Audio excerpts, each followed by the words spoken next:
You may know her from Arrested Development, Parenthood, and she's about to star in a brand new movie called The Duff. Please welcome to BELLOMag.com, Mae Whitman. Hello. Hey. I like the way you say The Duff. It was so charming in your accent. And do you know what? It's the one vowel sound that I say that so people always pick up on the U. We love it. Duff. Duff. You've been in the business forever. I had a little look online yesterday. You've been in the past George Clooney's daughter. I know. When you were a little kid. Yeah. How's it been growing up in the spotlight? Really great. I think partially because it wasn't really like the brightest spotlight. It was just sort of like, I think I can understand how it would be a tricky place to grow up, but I had like a really solid family base and I never felt forced to do anything I didn't want to do. And we really like made it our own growing up. And it was actually like a really supportive industry. I think when you sort of make it, you know, you take hold of what your priorities are in it, you know, like I went to a normal school and like had normal friends and everything like that. And I think actually it can be, if you choose the right projects and you're around the right people, it can be like a really nurturing, exciting, creative environment. So I really loved every minute of it. That's good to hear. And you've worked consistently, which has been amazing. Just finished Parenthood. And I know you said on Twitter, "Goodbye, Amber Holt. I had the time of my life fighting dragons with you." I'm guessing you're going to miss everybody and the show, aren't you? Yeah. Oh my God, so much. That's a Taylor Swift lyric, by the way. I'm really? not smart enough to come up with something that beautiful. But yes, I'm going to miss everybody so much. I actually we just finished like a month ago, so I'm still having like flashes of like panic. Like I woke up in the middle of the night last night with like such serious panic. It feels like you lost a loved one. Like you're really, it's like you're in mourning because it's just so sad. And we watched the final episode at our creator Jason Kadam's house the other night with a bunch of people, and it was just so sad. And like after everybody left the room, like Miles Heiser, my best friend who plays my brother, and Erica Christensen, we just like sat on the couch and just like clutched each other and cried for like 10 minutes afterwards. It was just like, it's so sad, you know, you really are family. It was a great episode. I loved the flashes forward. Yeah. And like Amber finally got a new man. I Amazing. know, isn't that cool? And like that was one thing we really liked too. First of all, they gave me her wedding ring, which I still wear. Yeah. It's good to fend off all the guys that don't hit on me at bars, but if someday they will, and I'll use this.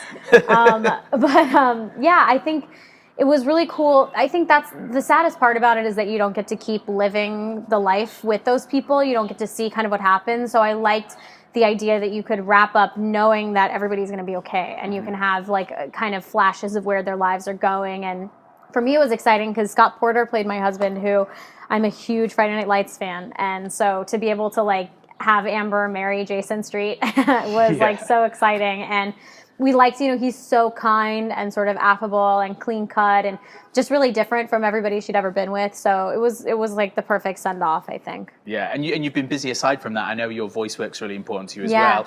You're the voice of Tinkerbell. Yeah. You've been in Ninja Turtles. Is that a different skill for you? Do you find yourself still kind of acting physically, even though it's only your voice that's being used? Yeah, I definitely act physically, which is sort of like embarrassing because like for example, on Tinkerbell, it's funny because they actually record me filming as well, and then they use my mannerisms as for Tinkerbell and stuff, which is really cool because you can kind of, she has like my personality. Yeah. But it's embarrassing to watch the tape back, and I'm like freaking out and stuff with my hands. But yeah, I think it's actually an important skill to work on because you don't have your eyes to communicate, you don't have your body language to communicate, so you really have to be truthful so that it comes out in your voice. So it's a different skill, but it's one I really love doing. Yeah, so TV shows, voice acting, movies now as well. Yes. The Duff. The Duff. Do you want to tell us first of all what the Duff stands for? Sure, yeah, it stands for the Designated Ugly Fat Friend. I know it sounds bad. Which is you in That's it, me. which is weird because, you know, you're not fat and you're not ugly. Thank you. How come? Because most people would go, well, they must look like that if that's what they're going to be labeled as. Well, that's the thing is that, and I get that a lot. I get, you know, people being like, well, it's bad for body image because you're not fat and you're not ugly. But that's the whole thing is that I'm like, well, I feel like that's even perpetuating it even further. I'm like, so you're saying that there is a human being that is fat enough or ugly enough that they deserve to be labeled like that? And I think that to me is more the issue, is it's the process of trying to shed some light on that system, that like on this idea that there are labels that people feel that others deserve to be called or put in specific boxes that they deserve to be there, and even if it doesn't feel like, you know, that applies to that person. And I think for me, like, I was bullied in high school. I never, even in, you know, movies and TV and stuff, I've always sort of played like the best friend, or, you know, I tend to get typecast as the girl because, you know, that's, and you're directly told all the time in this industry, well, you're not skinny enough, you're not pretty enough, you're not this, you know, I've always sort of played the outsider role. And so, and I've felt that way before. I've felt like a duff. I've felt, you know, like I've had people try to make me feel like lesser than. And so it was more about me trying to communicate to everyone else out there, I feel this way. This is a very real struggle that I've dealt with and felt before in my life. And I'm not perfect. And, you know, all of my friends are too. And so it's more about making people feel a little less alone and showing how ridiculous this whole system is of trying to, like, make somebody fit into a weird box they don't So true. fit. I mean, the message is really strong. It's a great film, but there's also chemistry and light and humor and you know, great chemistry with you and Robbie Amell in there as well. I love him so much. Yeah. I think that was something we really wanted to have, was like a lot of heart and presence and life and fun in it. You Definitely know, it's kind of like a 90s cool, like, teen movie. That's kind of what we were going for also. Yeah.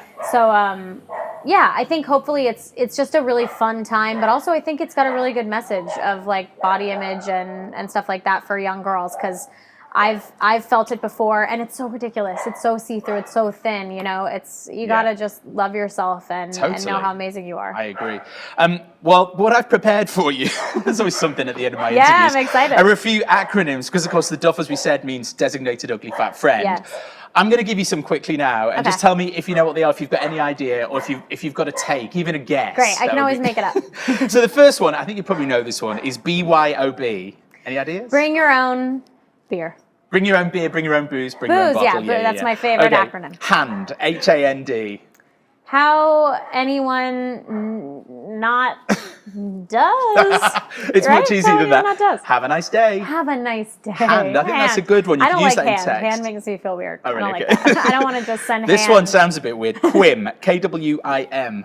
You might say it in a text message. Quim, possibly. like, it's like kick with me. It's I like it's your imagination here. What is it? It's know what I mean. Oh, know what I mean? Okay. Yeah, apparently. I don't know whether I just say nah mean. It's a lot SALT, faster. SALT. So, any long time. Same as last time. So you got the Same time as bit last right. time. These are very basic. I don't like this. This one's good. Delta, DELTA. Does everyone long to ass? Don't expect luggage to arrive. So a bit of a play is on like words British there. stuff now. And the This final is one, weird. bog off. Bog off. BOGOF. I was like, that's like a British term, like jog off. No, bog off. It's got to be like, buy old guys of friends. Well, you know, you see this in some stores in the UK, like on labels on clothes. Buy one, get one free. Oh, I was close. I knew it was Bog buy. off. That's something. So without being rude, bog off. Thank Mae you. Whitman. Bog off to you. Thank you very much and good luck with the movie. Thank you so much. Thank you.